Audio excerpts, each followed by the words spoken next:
자, 그 7번을 보겠습니다. 27페이지. 거기 보면 조세의 독립성 여부에 따른 분류에서 독립세, 부가세라고 되어 있죠. 독립세, 부가세. 이건 이제 본세라고도 하고요. 표현할 때 그렇게 하는데, 이게 부가세라는 뜻은 뭐냐면, 그 이번 달에 부가가치세 신고한다고 그러잖아요. 그럼 보통 우리가 일반적으로 뭐 신고한다고 하냐면, 부가세 신고한다고 그럽니다. 부가세. 그때 보통 사람들이 얘기하는 부가세는 부가가치세를 줄여가지고 부가세라는 표현을 쓰는데, 여기서 말하는 부가세는 부가가치세를 줄인 말이 아니라 그냥 말 그대로 부가, 덧붙여 내는 세금이다 그런 뜻입니다. 그러니까 얘는 자체적으로 세금을 과세할 수 있는데 얘는 그게 안 되기 때문에 항상 여기에 붙어서 더불어 내는 세금이다. 그러니까 찐득이세라고 그럽니다. 그러니까 취득세를 내려면 뒤에 찐득이 두 마리가 붙어서 나도 내야 되고 붙어가는 거죠. 마트 같은 데 가면 만두 큰 거 사면 그 뒤에 새끼 만두 하나 붙어 있잖아요. 그럼 우리가 뭐라 그래? 1 플러스 1, 1 플러스 1. 이 1 플러스 1이에요. 이게. 그죠? 이거 나면 여기도 같이 붙어가는 거죠. 그럼 우리는 이걸 배워요. 독립세를. 자, 그럼 예를 들면 취득세 있죠? 자, 얘는 여기에 1 플러스 1이라 얘는 1 플러스 2입니다. 두 개를 내요. 하나는 이거 내죠. 농어촌 특별세 이렇게 내죠. 얘 10%. 그리고 지방교육세를 냅니다. 얘 20% 이렇게 되어 있죠. 그렇죠? 나머지 다 같습니다. 이 등록세 내면 얘도 지방교육세 내고요. 여기도 지방교육세 20% 이렇게 냅니다. 그러니까 추가로 내는 거죠. 등록세 내고 여기다 20% 또 내는 거고. 재산세 똑같습니다. 같이 얘도 지방교육세 20% 내고. 그다음에 종합부동산세는 농특세를 냅니다. 그죠? 얘도 농어촌 특별세, 얘도 20%. 이런 식으로 이제 추가로 내는 걸 우리가 부가세를 그래요. 그죠? 그리고 양도세도 농특세를 냅니다. 이렇게 해서 이제 5가지가 전부 다 부가세가 붙습니다. 농어촌 특별세, 얘도 20% 이렇게 됐어요. 근데 이제 이거는 부가세가 중요합니다. 이거는 뭐 자주 나오는 얘기이기 때문에. 근데 다른 애들 다 하나인데 얘는 두 개죠. 그죠? 요거는 이제 나중에 취득세 할 때 설명을 드리겠지만 현재 우리가 배우는 취득세. 만약에 여러분이 집을 사거나 상가를 사거나 토지, 부동산을 취득하면 등기해야 되죠. 그죠? 그럼 이 등기할 때 세금을 뭘 낼까요? 취득세를 낼까요? 등록세를 낼까요? 등기할 때 사가지고 나면 취득세를 내느냐 아니면 얘를 내느냐. 그죠? 집 사면 등기해야 되잖아요. 그럼 세금을 내야 등기를 해준단 말이에요. 둘 중에 뭘 내? 어떤 걸 내야 돼? 응? 얘를 내야 됩니다. 등록세를 내는 게 아니라 취득세를 내는 거예요. 취득세를. 요거는 이제 2010년도까지는 세금을 따로따로 냈죠.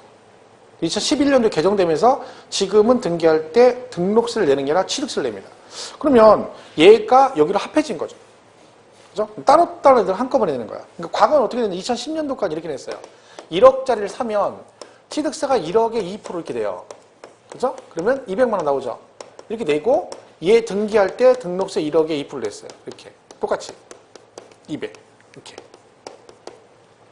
이때 당시는 내가 돈이 없으면 취득세는 안 내더라도 뭐만 하면 등록세만 내면 등기를 받을 수 있었는데 얘가 통폐합이 된 거죠. 왜요?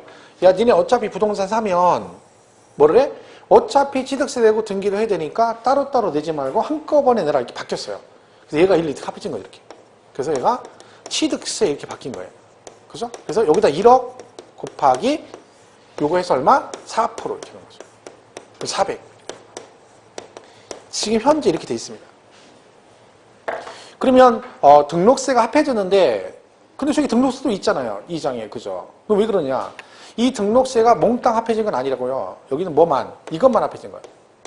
부동산 취득과 관련된 등기만. 그러니까 전세권 같은 경우는 부동산 취득과 관련이 있나 없나요? 없죠. 전세 들어가는 건 내가 세 들어가는 거지 부동산을 취득했기 때문에 하는 건 아니죠. 그러니까 그런 애들하고 면허세가 있었는데 그 남은 걸 두 개 합해서 등록 면허세 이렇게 만들어 놓은 거예요. 그러니까 지금 현재 우리가 취득세는 부동산 취득과 관련된 것만 통폐합이 됐다. 근데 중요한 거는요. 이게 개정되기 전하고 개정 후하고 세율은 같다 틀리다. 똑같다. 그러니까 각각 내던 걸 한꺼번에 내는 것뿐이에요. 그러니까 머릿속에 이게 박혀 있어야 돼요. 개정 전후 세율은 같다. 왜냐면 이 개념을 잘 이해하셔야 나중에 취득세 세율 파트를 이해할 수 있어요. 그죠? 그러니까 이게 중요한 거죠. 그러면 얘가 여기다가 또 부가세를 냈을 거 아니야, 이때 당시. 그죠? 여기 농특세 10%. 여기에 지방교육세 20%를 이렇게 냈었어요. 이렇게 하면 얘가 얼마예요? 20만 원이고, 요게 40이 나온 거죠. 그래서 취득세 200에다가 여기서 220 내고, 여기 등록세 200에다가 부가세에서 240을 냈었죠. 토탈 얼마 낸 거야? 460을 냈죠. 그죠? 지금도 얼마가 나와야 돼? 460이 나와야 돼. 460. 그러니까 그럼 얘는 400이란 말이죠. 근데 보세요. 여기다가 농특세하고 지방교육세가 얘가 합해졌는데 얘 있죠, 얘. 얘가 이렇게 합해지면서 얘가 안 따라오면 안 되잖아요. 얘가 안 와버리면 40만 원이 비잖아. 그럼 금액이 달라지죠. 그러니까 얘가 이쪽으로 통폐합되면서 등록세에 붙던 부가세인 지방교육세도 따라온 거예요. 그러니까 금액이 똑같아지니까. 그러니까 얘는 원래 취득세에 붙은 거고 요건 등록세에 있던 건데 통폐합되면서 이렇게 해서 두 개가 된 거죠. 그러니까 얘가 이두령인 거예요. 얘는 이두령이고 얘는 방자예요. 얘는 누구요? 춘향이야. 춘향이가 이제 시집을 갔어요. 시집가니 남편 성을 따라서 취득세로 바뀌었어. 근데 춘향이 누구? 향단이도 따라와야지. 향단이 온 거예요. 얘는 근데 왜 안 합했어? 방자하고 향단이는 결혼을 안 했거든요. 그죠? 그러니까 얘가 방자고 얘가 향단인 거예요. 향단이 따라와야지. 안 따라오면 안 되는 거죠. 두 개인 거죠. 해서 얘가 두 개예요. 그러니까 결론적으로 얘는 원래 어디 붙은 거고 과거에 취득세, 얘는 과거에 등록세에 붙은 거예요. 그래서 부가세가 두 개입니다. 자, 그랬고 나머지 이렇게 가는 거죠. 그러면 여기서 조심할 게 뭐냐면 양도세 있죠. 양도세는 항상 감면세액이란 말이 들어가야 돼요. 감면세액. 자, 얘네들은 전부 다 납부세액에 붙어요. 근데 양도세는 납부세액엔 부가세가 없고 감면의 경우만 부가세가 붙습니다. 이게 무슨 얘기냐면 자, 양도세가 1억이에요. 납부세액이 원래 1억이에요. 그래서 상초세 1억인데 이걸 만약에 감면을 받았다 봐. 1억 전체를 만약에 뭘 받았어? 감면을 받았다. 자, 그러면 1억 감면 받으면 세금 1억은 안 낸다는 얘기죠? 감면 받았으니까, 그죠? 근데 뭐는 내야 돼? 부가세는 내야 돼요. 그 감면 받은 금액에 대해서 농특세 20%인 2천만 원을 내야 된다 그런 얘기죠. 결론적으로 세금은 깎아줘도 뭐는 내라? 부가세는 내야 된다 그런 뜻이죠. 그럼 얘가 부가세예요. 그죠? 근데 혹시 그 직장 이런 거 아시나요? 양도세 1억이 나오면 1억 내죠. 감면 안 받았어.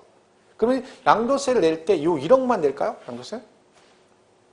내가 만약에 양도세 1억이 나왔어. 그럼 세금 낼 때 국세청 가서 1억만 세금 딱 내면 끝일까요? 아니에요. 여기 뭘 내야 돼? 지방소득세 10%를 내야 돼. 그러니까 소득세는 전부 다 지방소득세를 내요. 그러니까 직장 다니는 분이 왜 원천징수 하잖아요. 갑근세 띄죠. 3.3% 띄거든요. 한 번 낼 때마다. 왜 3.3%냐면 그 0.3%가 그 3%, 10%인 뭐야? 지방소득세예요. 그러니까 저희 같은 경우도 이제 강사를 또 이제 월급을 받잖아요. 학원에서 각각. 그러면 항상 3.3% 떼고 줍니다. 왜? 세금 신고해야 되니까 원천징수 해가지고. 그죠? 그러면 소득세는 전부 다 이해가 붙어요. 10%가. 양도소득세, 종합소득세, 법인세 전부 다 뭐야? 그 금액에 10% 얘가 붙죠. 근데 얘가 부가세가 아니에요. 그러니까 양도세는 납부세액이고 감면세액이다 치면은 여기에 얘도 붙고 얘도 붙잖아요. 근데 이건 부가세라고 하면 안 돼. 왜? 돈 내는 건 맞는데 얘는 성격이 부가세가 얘는 독립세예요. 옛날에는 부가세였어요. 그러니까 이렇게 나오면 틀리는 거야. 양도소득세는 납부세액에 지방소득세 10%가 부가세로 부과된다? 그럼 땡 틀린 거야. 그죠? 부가세가 아니라는 거죠. 뭐가 부가세야? 얘가 부가세야. 언제만? 감면받았을 때 되는 농어촌 특별세가 부가세인 거죠. 근데 걔네들은 이걸 뺀 나머지는 전부 다 납부세액에 붙는 거예요. 그죠? 그걸 좀 조심해야 돼. 나중에 이렇게 툭 나와버리면 틀릴 수도 있어요, 이거. 그죠? 그리고 저 비율 있죠, 비율. 20, 20 이렇게 나왔잖아요. 이런 거 외울 때는 저걸 20%대를 다 외우면 안 돼요. 뭘 외워야 돼? 10% 하나 있잖아, 하나. 전부 다 20이고 쟤만 10이잖아요. 그러면 그 전부 다 20인을 외우면 안 되고 아니네 10을 하나 외우면 되는 거야. 그러면 그거 하나만 10이고 나머지는 다 20. 그래야지 얘도 20, 얘도 20, 얘도 20 이래버리면 나중에 문제 풀면 틀립니다. 그러니까 특이한 거 하나를 봐요. 특이한 거 하나. 그죠? 그러니까 취득세분은 농특세만 10%고 나머지는 전부 다 20%예요. 그러니까 비율은 외울 것도 없는 거죠. 그것만 기억하시면 되고. 그죠? 그러니까 요거 양도세의 경우는 감면에 붙는다. 이것만 조금 조심하면 돼요. 그럼 예를 한번 들어볼게요. 양도세가 1억인데 50% 감면해준다 쳐봐요. 이럴 수 있죠? 그럼 세금은 얼마만 내라는 얘기야?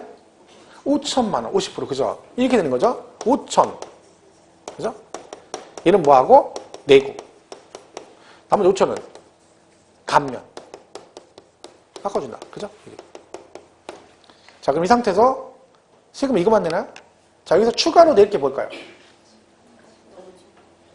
일단 여기 5천만 원은 안 내죠. 그죠? 근데 이건 뭐 내야 돼? 농특세 20% 감면에. 이 얘기야. 그럼 1,000만 원. 그죠? 끝인가요?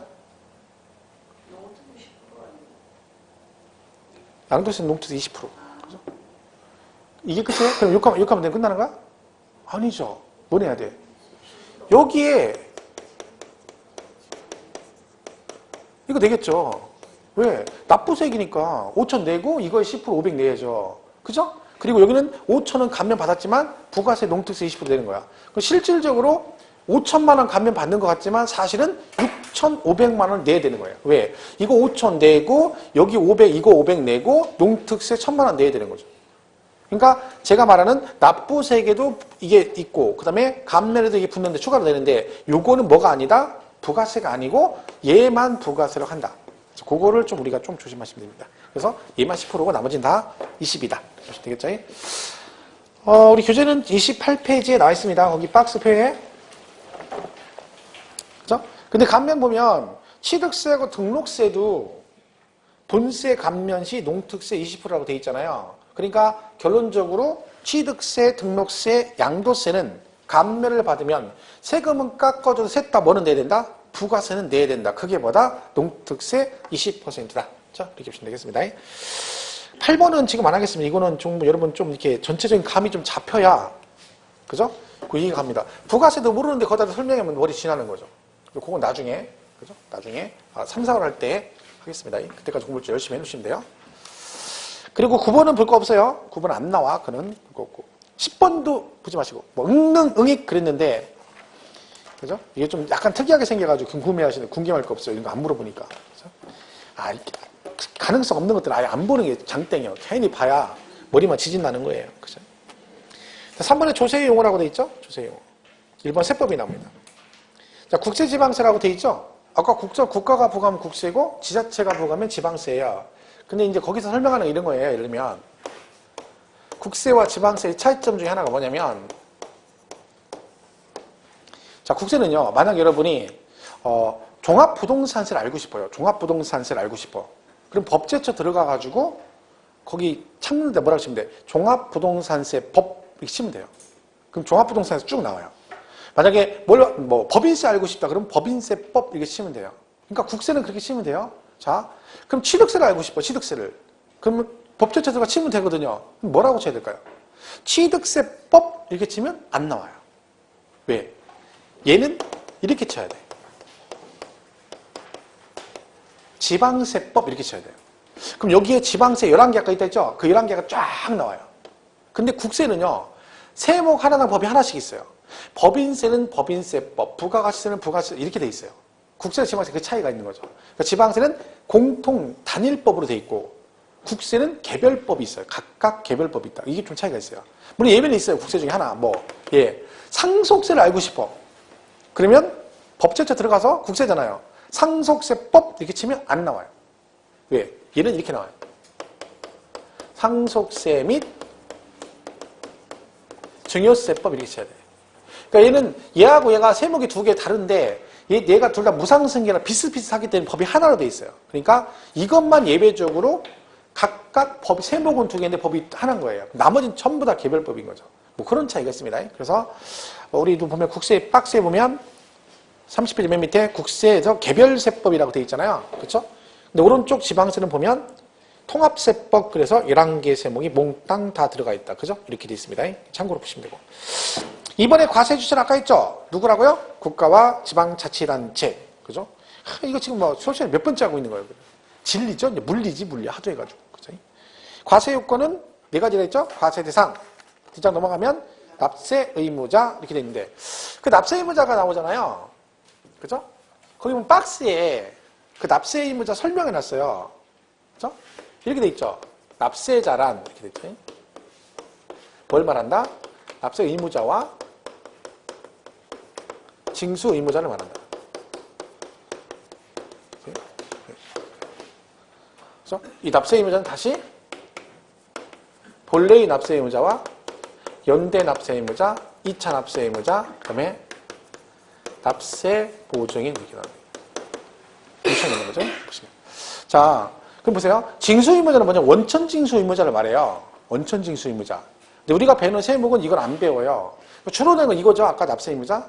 근데 여기서 보면 이건 법적으로 원래 납부할 의무가 있는 자고 요거 있죠. 요거 연대 납세 의무자. 요거는 조금 개념만 이해하시면 돼요. 그러니까 뒤에 가면 나중에 그런 얘기 많이 나와요. 뭐 이런 경우는 얘랑 연대 납세 의무가 있다 없다 이런 질문이 나오거든요. 그러면 그 연대 납세 의무란 말이 어떤 뜻인가만 이해하시면 돼요. 여기서는 요거 하나만. 이건 이거하고 똑같죠. 연대 보증하고 똑같아요. 그러니까 은행에서 연대 보증을 쓰는 거죠. 이거하고 똑같은 거야. 여러분 연대 보증은 아시겠지만 잘못 쓰면 연대 보증 훅 갑니다. 이유가 뭐예요? 연대 보증은 이런 거죠. 친구가 만약에 저한테 전화를 해가지고 뭐라고 하냐면 야, 친구야 잘 지내니? 그랬더니 웬일이니? 그랬더니 내가 이번에 돈이 필요해서 은행에서 1억을 빌리려고 하는데 보증인을 세우라 한다. 연대 보증인을. 그러니까 네가 나를 위해서 연대 보증 서주렴 하고 전화 왔어. 그럼 친구가 지금 나한테 연대 보증 서라고 얘기하고 있는 거죠? 근데 이걸 해석하면 이런 뜻이에요. 친구야 내가 이번에 1억을 빌려서 이걸 내가 혼자 다 쓰고 나중에 죽을 때 되면 내가 혼자 가기 억울하니까 좀 씁쓸하니까 네가 같이 나랑 죽을래? 이 뜻이에요. 해석하면. 이게 뭐야? 돈은 빌려 지가 다 쓰고 죽을 때는 같이 죽자 이런 뜻이지. 왜? 연대보증은 쓰는 순간 본인이 돈을 빌린다라고 생각하면 되는 거야. 왜? 갚을 때는요. 그 원채무자와 연대보증인이 그 전액에 대해서 동등한 책임을 집니다. 처음부터 법적으로. 그러니까 은행에서 만약에 얘가 딱 보니까 아닌 것 같아. 그러면 연대보증은 바로 네가 다 갚아. 그럼 다 갚아야 됩니다. 그러니까 우리가 보증 잘못 쓰면 폐가망신하는 이유가 이거죠. 왜? 전부 다 책임을 져야 내 재산 다 털어가지고. 그러니까 연대보증 쓰면 안 되는 거야. 그 연대보증 써가지고 잘못해서 많으면 제 주변에도 있고. 그죠? 근데 이게 안 써줄 수가 없죠. 왜? 누가 사달라 그래, 보증을. 식구들이 사달라. 그러니까 막 진짜 식구처럼 지내는 사람이든가 아니면 가족이 사달라고 그래요. 그걸 안 써줄 수 있는데 가족이 사달라. 제 남동생이 만약에 저한테 와서 형 내가 이거 하는데 연대보증 서달라 그러면 저는 서줄 것 같아요. 왜? 우리 와이프는 반대할 수 있어요. 왜? 피가 안 섞였으니까. 그죠? 근데 나는 내 동생이잖아요. 근데 동생이나 누나가 와서 하는데 나 안 돼. 저는 못 할 것 같아요. 내가 능력이 되면. 근데 은행에서 거부를 해. 내가 서줄래. 은행에서 넌 안 된다. 이렇게 해서 그래 못하는 거지. 진짜 좀 해줄 것 같아요. 저희 아버님 형제분들, 큰아버님이 있는데 주례사업을 크게 하시다가 나중에 잘못되셨거든요. 근데 그 돈 한참 잘 버실 때 사업 확장하신다고 해가지고 대출 받을 때 저희 큰아버지, 작은아버지, 아버지 해가지고 다 보증 써져가지고 했다가 잘못되셨어요. 돈 잘 버시다가. 그래가지고 우리 형제들 다, 아버지 형제들 뭐 싹 다 그냥 집 다 날렸죠. 싹 다. 그래서 큰아버지가 그 뒤로 못 오세요, 시골을. 그래서 지금 뭐 위에 큰아버지 돌아가시고 아버님 돌아가셨는데 아직 살아계시긴 한데 아직도 못 오세요. 왜? 미안한 거야. 형제들 재산 다 그래가지고. 근데 형제들 잃어버렸어요. 왜? 그 오래전 얘기잖아요. 지금은 그 뒤로 또 열심히 해서 돈 벌고 뭐 집 사고 했으니까. 근데 큰아버지는 못 오세요. 왜? 자기가 평생 식구들 다 재산 날렸다. 그게 이제 죄책감이 있는 거지. 그게 문제인 거예요, 그게. 근데 어떻게 서줘야지, 그래도 어떻게. 그러니까 돈 많이 벌어야 돼. 많이 벌어서 저기 하지 마. 보증 서달라고 돈 줘. 너 얼마 필요한데 1억? 알아서 내가 줄게 뭘 보증을 서 이렇게 줘야지. 형제지간에. 그 돈 많이 벌어야 되는 거예요, 많이. 그래서 돈이 필요해요. 연대납세 의무자 똑같아요. 이게 무슨 뜻이야? 연대보증 같은 개념이야. 이해할 때는. 그러면 이 원래 납세 의무자와 연대납세 의무자 그럼 뭔 뜻이야? 얘하고 얘가 그 세금 전액에 대해서 뭐 한다? 동등한 책임을 지는 걸 말한다. 이런 개념만 이해하시면 돼요. 2차는 뭐겠어요? 얘랑 똑같은 게 아니라 얘가 책임을 지고 얘는 나머지만 부족 부분만 책임진다 그러고 얘는 세금 납부를 보증한 자 그런 뜻입니다. 그래서 여기서 요 개념만 조금 이해하시면 되고 얘가 만약에 시험에 나오면 공부할 때 요것만 좀 조심하면 돼요. 얘를 설명해.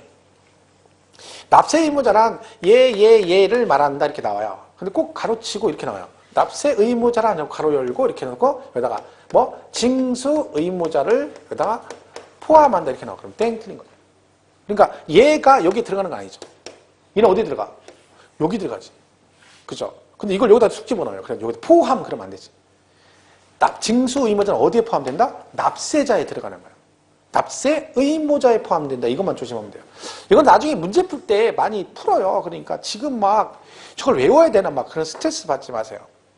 그런 생각하시면 안 돼요. 이거 수업 듣고 저걸 내가 다 이해하고 저걸 머릿속에 다 집어넣어야 돼. 이런 생각하면 안 돼. 그러면 머리 지나. 그럼 다음 주부터 오기 싫어. 그죠? 아예 그런 생각하지 마. 그냥 아무 생각 없이 그냥 들어. 아무 생각 없이. 그냥 그런구나. 산은 산이고 물은 물이다. 이렇게 들어.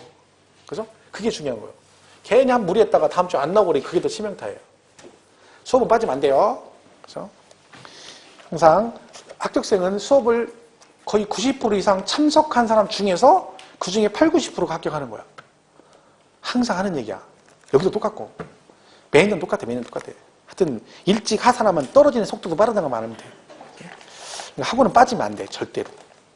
근데 제 말을 꼭 들어야 돼. 나중에 여기서 봐봐. 이제 한 7월달, 8월 가면 여기 또 한 반전 어디 가 있다. 왜? 자기 이제 공부 좀 됐다. 혼자 공부한다. 간다. 그러면 힘들어져. 그냥 시험 보기 전날까지 학원에 있어. 그게 최선이야. 그래서 아직 먼 얘기지만, 그지? 먼 얘기. 지금 그게 문제가 아니죠. 눈앞에 닥친 그게 아니라 이번 달에 당장 뭐가 있어? 구정이 있어. 그게 더 걱정이요. 전부칠 생각이니까 가보죠. 32페이지 그러니까 그 박스 있죠? 납세자 있죠? 납세 의무자, 징수 의무자. 그것만 딱 그냥 보시고 나머지는 크게 읽을 거 없습니다. 일부러 다 읽어오지 마세요. 그죠? 넘어가시면 34페이지 3번에 양가로 3번에 과세 표준. 아까 했죠? 종가세가 뭐라겠어요? 과표가 뭘로? 가격, 가액으로 표시가 된다. 종량은 수량 등으로 표시가 되는 거다 그랬고. 세율은 정률 세율이보다 비율로 표시가 되는 거고 정액세율은 화폐 단위, 금액으로 표시가 되는 걸 말한다. 그리고 다 나온 거 똑같은 거 나오니까 볼 것도 없는 거죠. 그치? 자, 오른쪽 35번에 5번은 뭐라고 돼 있어요? 과세기간이란 말이에요. 과세기간. 지금 겨울이 맞긴 맞는데 날씨가 완전 봄 날씨죠. 이게 좋은 현상이 아닙니다. 그죠? 사계절 뚜렷하게 좋은 건데 지금 온난화 때문에 난립니다. 그죠? 이게 지금 이게 무슨 겨울이야. 봄 날씨지. 그죠? 또 다음 주에 또 처지고 대책이 없어요. 이게 더 힘들어. 그죠? 그냥 계속 추워야 옷 하나 입고 계속 두껍게 입고 다니는데 아침마다 고민입니다. 저는 이걸 어떻게 입고 가야 되나. 잘못 입으면 겁나 추워요. 얇게 입고 갔다가 전철 타잖아 아침에요. 그럼 문 옆에 딱 앉으면 딱 쓰잖아요. 그럼 전철 문 쫙 열죠. 막 냉기가 막 뼛속을 파고들어. 잠잘라면 깨고 잠잘라면 깨고 2분 간격으로 계속 깨. 왜? 2분 있다 또 열고 하니까 돌아버린다니까. 그래서 너무 두껍게 입으면 또 밑에 히터 들어오거든요. 그러면 엉덩이 막 땀나 또 막 뒤에. 고민이 많다니까 그러니까. 그러니까 우리는 날씨는 제일 중요해요. 날씨는 엄청 봐요. 막 뉴스 날씨 일주일 날씨 아주. 왜? 비 오면 또 안 되잖아. 우리는 우산이 아예 있어 가방에. 1년 360일 들고 다녀. 언제 비 올지 모르니까 그죠? 아 이게 힘들다니까 이게 그죠? 날씨가 요새 너무 좋아요. 좋은 건 아닌데 그죠? 자 과세기간 이런 거죠. 소득세가 있어. 이거 뭐예요? 세금을 부과하는 기간 그런 뜻이에요. 법으로 세금을 부과하는 기간을 정해줘요. 소득세는 언제 세금을 내는 거야? 소득이 발생했을 때 내는 거죠. 그럼 대표적인 소득이 월급이에요. 직장 다니면 그죠? 월급은 그러면 얼마 만에 한 번씩 발생하는 거야? 매달. 그러면 세금을 내긴 내야 되잖아요. 근데 문제는 이걸 달달이 낼 것이냐 분기별로 낼 것이냐 정해줘야죠. 근데 여러분 생각해보세요. 이걸 매달 내라 그러면 죽습니다. 그럼 세무서 직원들 죽어. 왜? 대한민국의 모든 월급쟁이들이 전부 다 월말만 되면 세무서가 신고를 하면 거기 줄 서가지고 죽는 거지. 그래서 그렇게 안 하고 몰아서 한 방에 내라. 그래서 기간을 정해줘. 그걸 과세기간이라는데 소득세는 과세기간이 1월 1일부터 12월 31일이에요. 이게 뭔 뜻이에요? 1월 1일부터 12월 31일 걸 한 방에 몰아서 내라 그런 얘기죠. 그러니까 우리가 연말정산한다 그러잖아요. 왜 정산을 하필 연말에 하는겨? 법에 그렇게 돼 있잖아. 1년치 몰아서 연말에 한꺼번에 몰아내라 그랬으니까 연말정산하는 거예요. 그래서 이걸 1년치 몰아서 다음 연도 5월 달에 신고를 하는 거죠. 그러니까 이번 달 5월 달에 소득세 신고하는 건 언제 거야? 작년 1월 1일부터 12월 30일 거고 지금부터 올 말까지는 언제예요? 내년 5월 달에 하는 거예요. 그죠? 이걸 우리가 과세기간이라고 그래요. 부가가치세 있습니다. 아까 얘기한 거. 얘는 근데 1년에 2번 냅니다. 그죠? 기간이 1월 1일부터 6월 30일, 7월 1일부터 12월 31일. 그래서 다음 달 25일이 되는 거예요. 그러니까 이번 달 25일이 전년도 이거. 그죠? 전년도 이거 이번 달 25일에 확정 신고하는 거죠. 얘는 반기별로네요. 반기별로. 제가 볼 때는 이게 금액이 커요. 일단 이 금액 자체가 부가가치세. 사업하시는 분 이걸 내면 금액을 1년으로 가면 제가 볼 때 세금 내기 힘들어요. 왜? 금액 1년 치면 굉장히 크죠. 한 명당 몇천 낼 수도 있고 그렇기 때문에 부담 가는 거죠. 그래서 잘라가. 그 중간 또 예정신고도 있어요. 그래서 나눠내라고. 왜냐면 이게 사실은 내 돈 아니거든요. 내 돈 내는 건 아니거든요. 왜? 내가 살 때 사는 사람한테 10% 주고 산 다음에 다시 내가 팔 때 10% 붙여서 팔거든요. 그러니까 그거 차익 내는 거야. 근데 아니거든요. 왜? 그걸 내가 쓰잖아. 받아가지고 사용을 하죠. 그리고 세금 낼 때는 내 돈 내는 거, 생돈 내는 거 같은 거야. 그러니까 이게 큰 거지. 그 세금 다 내고 하면 이게 만만치 않습니다. 생각보다. 저도 옛날에 이거 조금 이런 거 비슷한 거 하다가 IMF 때 망해가지고, 그죠? 그랬었는데, 그때 이거 신고를 하잖아요. 그럼 금액이 너무 커요. 그러니까 이제 막 자료를 막 갈아서 사죠. 다른 걸 막 싸게. 제일 자료 많이 내는 애가 컴퓨터죠, 컴퓨터. 컴퓨터를 파는 사람들은 그게 이제 개인이 사잖아요. 개인이 사면 팔 때 세금 계산을 안 끊어요. 왜? 우리는 필요가 없잖아. 그럼 걔는 매출 자료는 있는데, 매입 자료 있는데 매출 자료가 없는 거예요. 왜? 상관만 있고 파는 건 우리가 줘야 되는데 우리가 안 끊어가니까. 그럼 걔들이 남아요, 그게. 그럼 우리가 사와. 10%잖아요, 10% 얘가. 그러니까 3%, 2% 이렇게 사오는 거야. 그럼 싸잖아요. 그럼 금액이 줄죠, 세금. 이런 거 많이 했어, 옛날에. 지금은 모르겠어, 지금 못하죠. 지금 하겠지, 왜 못 하겠어. 그래서 세금을 좀 들리는 거죠. 요게 뭐예요? 과세 기간이라고 그래요. 그래서 나중에 이 용어가 많이 나와요. 과세 기간 용어가. 그래서 법인세도 과세 기간이 있어요. 얘는 근데 정관으로 정하도록 돼 있어. 정관으로. 그죠? 이걸 전부 다 과세 기간 용어를 씁니다. 자, 그러면 만약에 돌아가시면 세금 낼까 안 낼까? 돌아가시면. 만약에 5월 달에 돌아가셨어. 사업하시다가 5월 달에. 그러면 세금 내야 안 내요? 낼까 안 내요? 내야 됩니다. 그냥은 못 가셔. 세금 내고 가셔야 돼. 그냥 돌아가신다고 그냥 끝나는 게 아니야. 세금 내고 가셔야 돼. 근데 이미 가셨어. 누가 내? 자식 상속인이 됩니다. 상속인. 그러니까 세금은 상속돼요. 부채도 상속돼요. 만약에요, 돌아가시면 모든 세금의 납세 의무가 소멸된다라고 법에 돼 있으면 세금 아무도 안 내죠. 그죠? 그럼 사업자 될 때 어떻게 내야 돼? 그 집안에서 제일 고령자, 앞으로 사업자를 내가지고 계속 세금을 체납해. 그리고 이번 가실 때까지만 기다리는 거예요. 그럼 가셨어? 그럼 끝. 그 다음에 다시 사업자를 또 내. 폐업했으니까. 그죠? 그럼 뭐래? 나한테 내 앞으로 내는데. 그럼 내가 제일 갈 날이 가깝다는 거예요. 그럼 누가 세금을 내? 아무도 안 내지. 아니죠. 상속됩니다. 조심할 거는 우리가 부채도 상속된다는 걸 꼭 기억하셔야 돼요.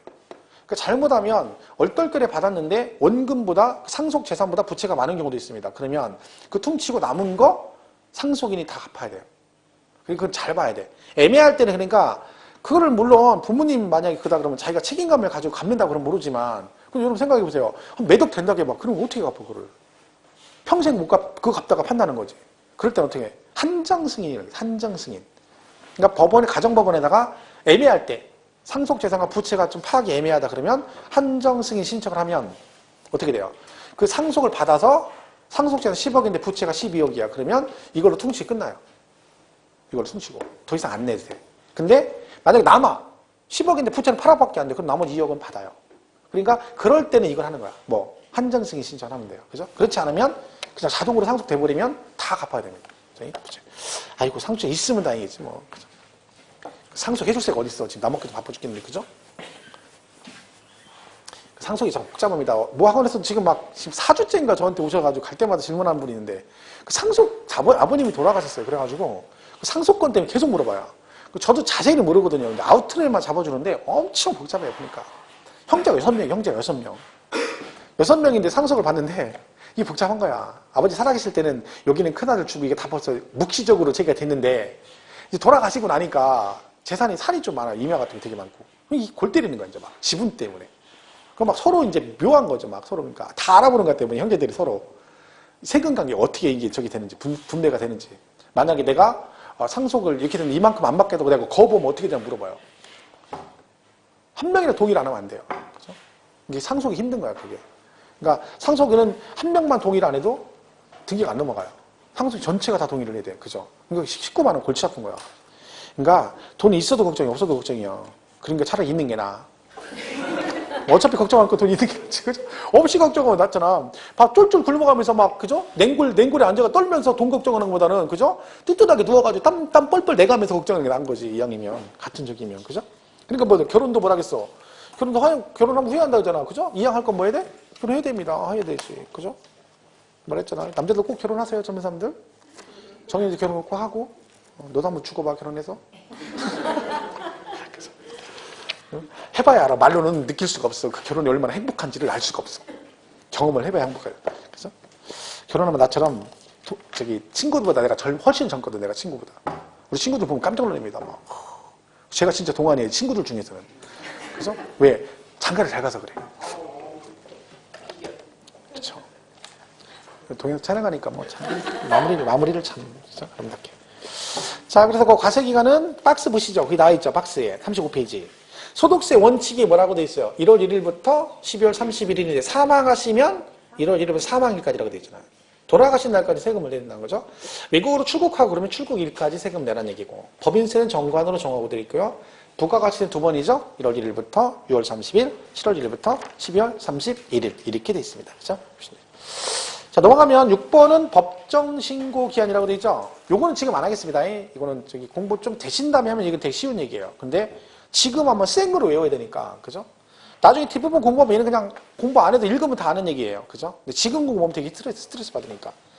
납세지는 아까 뭐라 그랬어요? 지방세는 어디다 낸다? 지방자치단체. 어디? 물건의 소재지죠. 자, 보세요. 취득세는 취득 당시 부동산 소재지에 관할 특강도. 등록세는 등록 당시 부동산 소재에 관할 특광도인데 특별시, 광역시 가로 안에 뭐라고 돼 있어요? 자치구세. 이게 뭔 뜻이에요? 도세 및 구세다. 그런 의미죠. 재산세는 과세 기준일 현재 부동산 소재지 시군구. 다 전부 다 뭐예요? 지방세니까 물건의 소재지 특광도 시군구가 되는 거죠.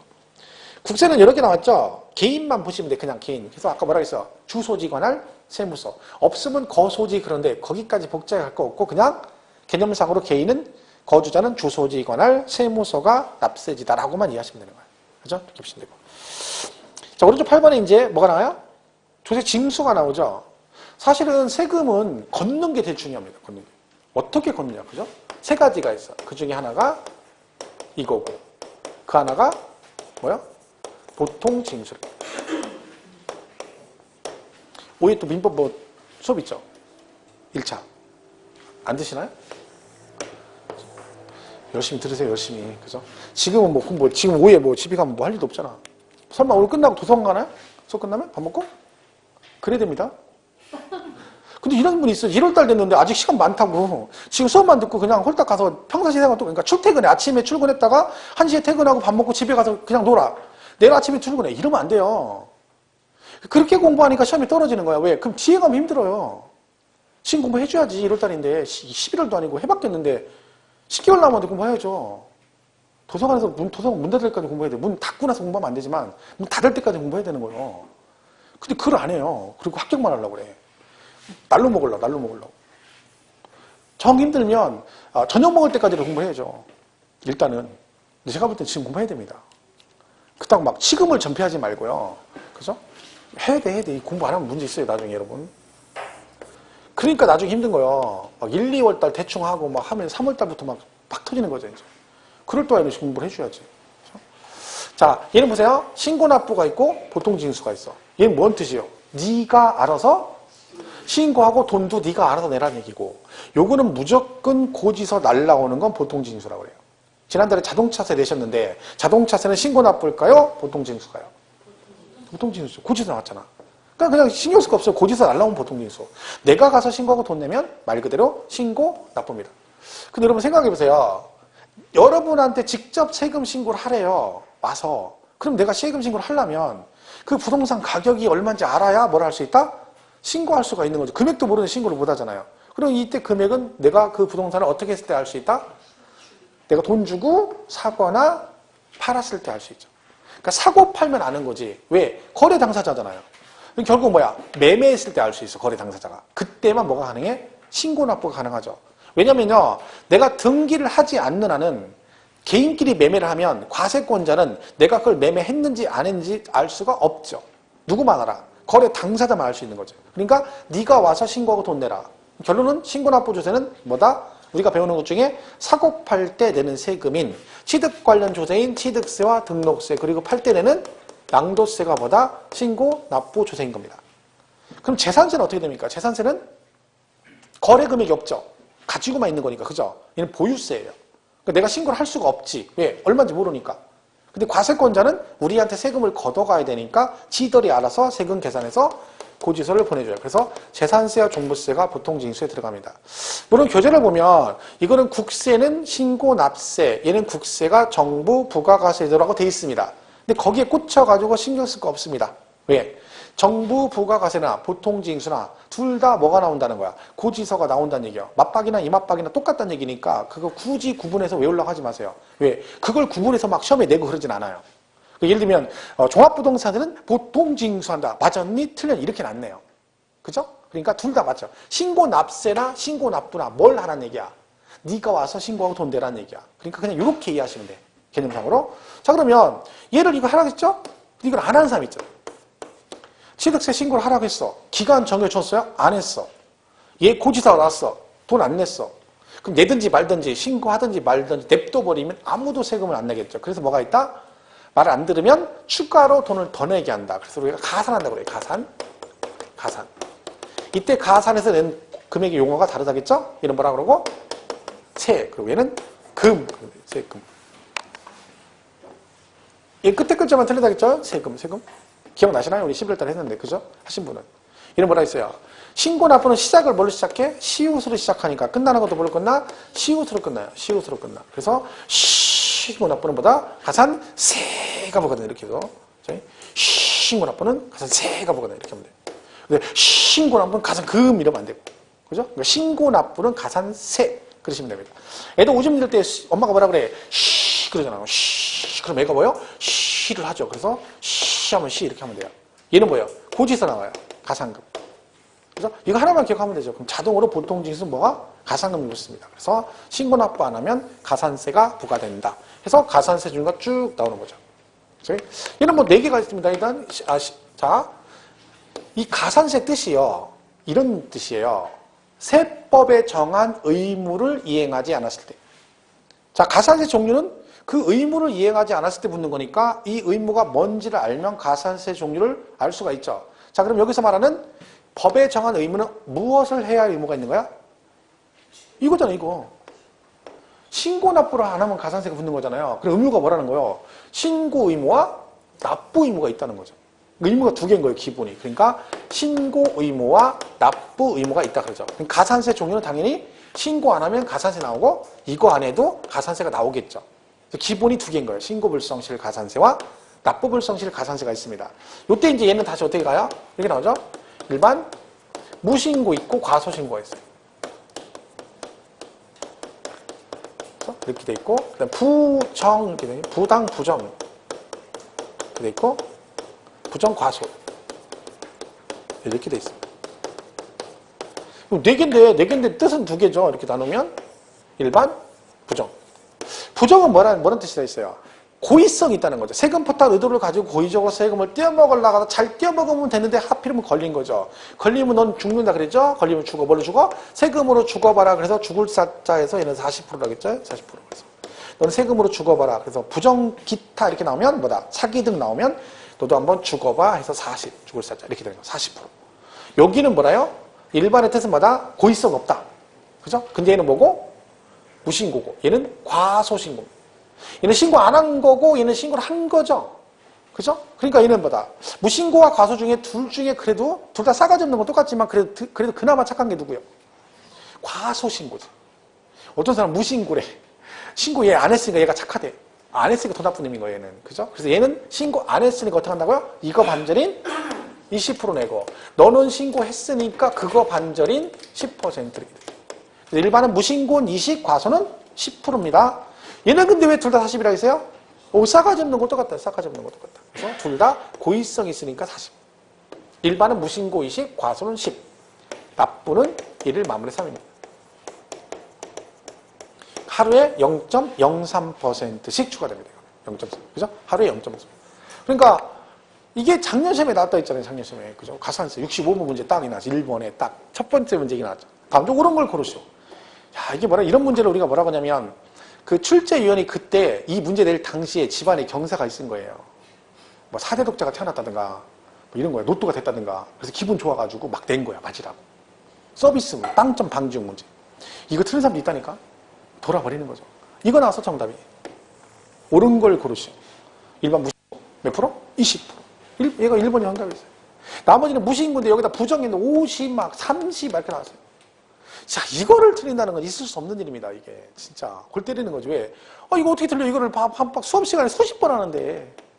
그 말도 한다니까, 자기가. 부정, 그러면 너 한번 죽어봐라, 40 해놓고 자기가 죽었어? 맨날 말로 너 한번 죽어봤는데 자기가 죽은 거예요. 이걸 못 풀어. 야, 이런 게 또 나오겠습니까? 이거 한번 또 나오려면 진짜 언제 나올지 모르지, 이제 이런 식의 문제는. 그죠? 이거 또 나올 때까지 공부하면 한 10년 해야 돼, 10년. 그죠? 야, 이 기회였는데, 기회야. 그죠? 어쩌겠어, 근데. 또 올해도 시험이 또 쉽게 나오겠죠. 그죠? 올해도. 걱정할 거 없어요. 그래서 요거는 요렇게 정리하면 돼요. 가산세. 그죠? 요렇게 보시면 되죠. 자, 그게 지금 우리 교재 보시면 37페이지.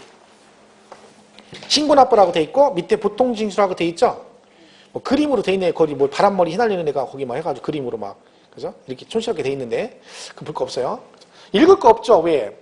그러니까 이거를요, 교재를 막, 여기다, 이런 경우 교재를 읽을 필요가 없는 게, 그냥 제목을 보고 내가 신고납부라고 돼 있잖아요. 그러면 신고납부를 읽으면 그게 뭔 뜻이다? 내가 가서 신고하고 돈을 내는 거다. 개념 되죠? 그때 이거 신고납부 안 하면 뭐가 부과된다? 가산세가 부과된다. 이렇게 떠오르면 그 밑에 읽을 필요가 없어요. 왜? 이거는 그 지문에 읽을 정도로 중요한 얘기는 아니거든요. 이게 뭔 뜻인지 개념만 딱 쓰면 되는 거지 이걸 구체적으로 어떻게 됐다 읽을 필요가 없어요. 왜? 그렇게 시험이 안 나오고 충분히 맞출 수가 있어요. 근데 그냥 읽으면 시간 낭비하는 거죠. 공부할 때도. 그죠? 근데 딱 보고 보통 조세징수는 신고납부가 있고 보통징수가 있는데 신고납부는 내가 가서 신고하고 돈 내는 거고 보통징수는 과세권자가 우리한테 보내는 거다. 안 했을 때 얘는 가산세 나고 얘는 뭐가 나와? 가상금이 나온다. 이러면 되는 거죠. 근데 그걸 개념만 쓰면 막 굳이 뭐 위임해서 어쩌고 저쩌고 읽을 필요 없습니다. 그죠? 자, 넘어가면 특별징수라는 것도 있죠. 그죠? 그러니까 3개가 있는 거, 원래는 3개가. 근데 특별징수는 안 배워요. 왜? 우리가 배우는 세목 중에 특별징수 세목이 없어요. 그러니까 얘는 안 배우는 거예요. 그 신경 쓸 필요가 없는 거죠. 그러니까 2개만 잘 기억하면 돼요. 얘하고 얘하고. 그죠? 2개만 잘 기억하시면 돼요. 그리고 9번에 가산세가 나오잖아요. 그죠?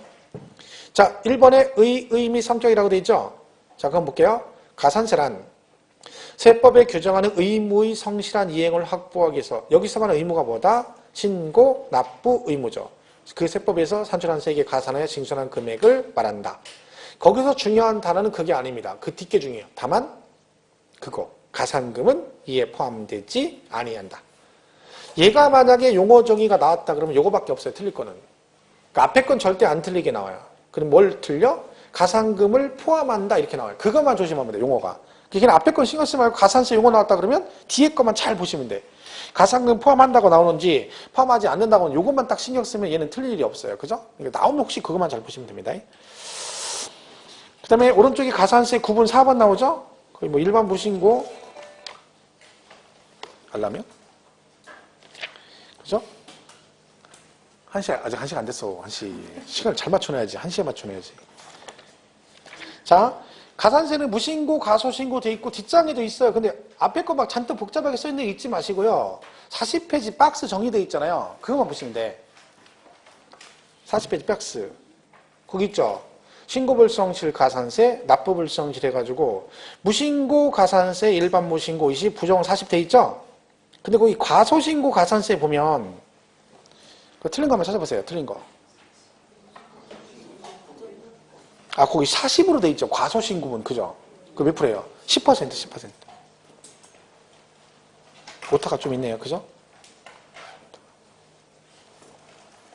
자, 그리고 납부불성실 가산세 가지고 거기 보면 1을 만분의 3이라고 돼 있죠. 근데 그 옆에 미납세액의 100분의 75 한도라고 돼 있잖아요.